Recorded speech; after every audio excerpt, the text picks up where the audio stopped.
Yang menjadi masalah itu ketika kita punya alasan untuk berbuat baik dan ternyata feedback yang datang ke kita tidak sesuai keinginan kita. Yang terjadi apa ya? Pasti sakit hati gitu kan. Sumber sakit hati ketika kita berbuat baik adalah alasan kita apa? Semakin banyak kita alasan untuk berbuat baik, semakin tinggi kita sakit hati. Terus yang benar bagaimana? Kalau saya sih seperti ini teman-teman.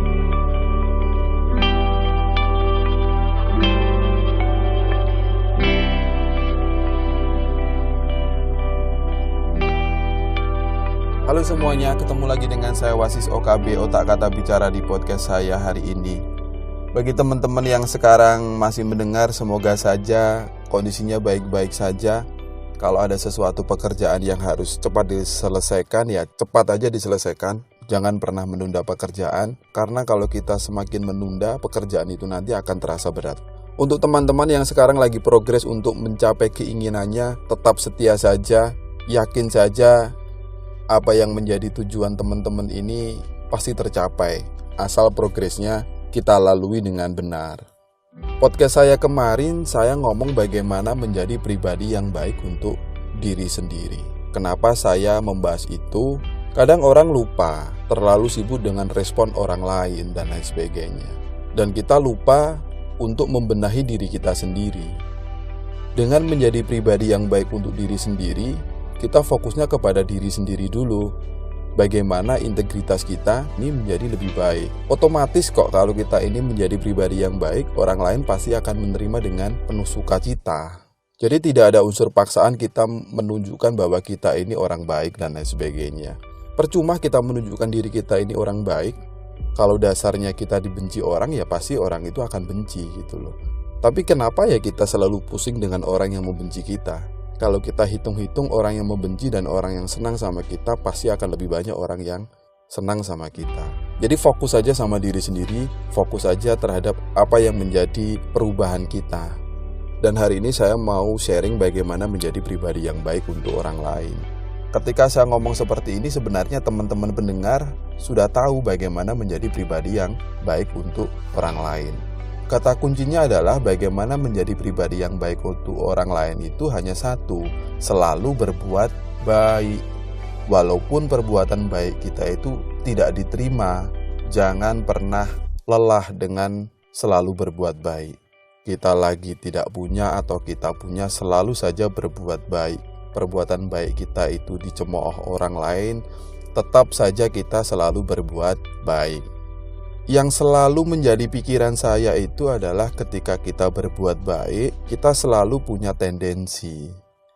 Kita selalu punya alasan atau suatu feedback yang datang kepada kita.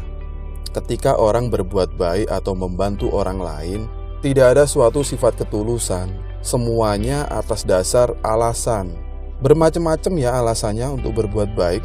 Saya berbuat baik agar saya diterima di lingkungan. Saya berbuat baik agar saya dapat pahala. Saya berbuat baik agar saya nanti masuk surga.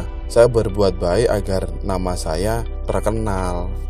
Seolah-olah perbuatan baik itu tidak ada ketulusan sama sekali. Yang menjadi masalah itu ketika kita punya alasan untuk berbuat baik dan ternyata feedback yang datang ke kita tidak sesuai keinginan kita. Yang terjadi apa ya? Pasti sakit hati gitu kan. Kan banyak di luar sana yang seperti itu. Ketika membantu tetangganya, kasih sesuatu yang berharga, mungkin kebutuhan pokok atau mungkin uang atau mungkin apa. Ketika orang yang kita bantu itu dan ternyata setelah kita bantu orang itu biasa-biasa saja. Sedangkan harapan kita ketika kita sudah membantu orang itu nanti akan baik-baik sama kita dan lain sebagainya. Yang terjadi kan sakit hati. Sumber sakit hati ketika kita berbuat baik adalah alasan kita apa. Semakin banyak kita alasan untuk berbuat baik, semakin tinggi kita sakit hati. Terus yang benar bagaimana? Kalau saya sih seperti ini teman-teman. Untuk berbuat baik kita nggak perlu sih ya untuk punya alasan. Kenapa saya ngomong seperti itu? Saya analogikan seperti ini teman-teman. Maaf kalau bahasanya agak kotor ya. Maaf ya, ketika saya ini buang kotoran, buang hajat, masa sih saya berpikir nanti kotoran saya akan kemana? Kan enggak. Buang-buang saja kan gitu. daripada ditahan-tahan malah sakit kan gitu kan. Sama sih sebenarnya, berbuat baik itu selalu seperti itu. Berbuat ya berbuat saja, nggak usah berpikir feedbacknya nanti untuk saya apa.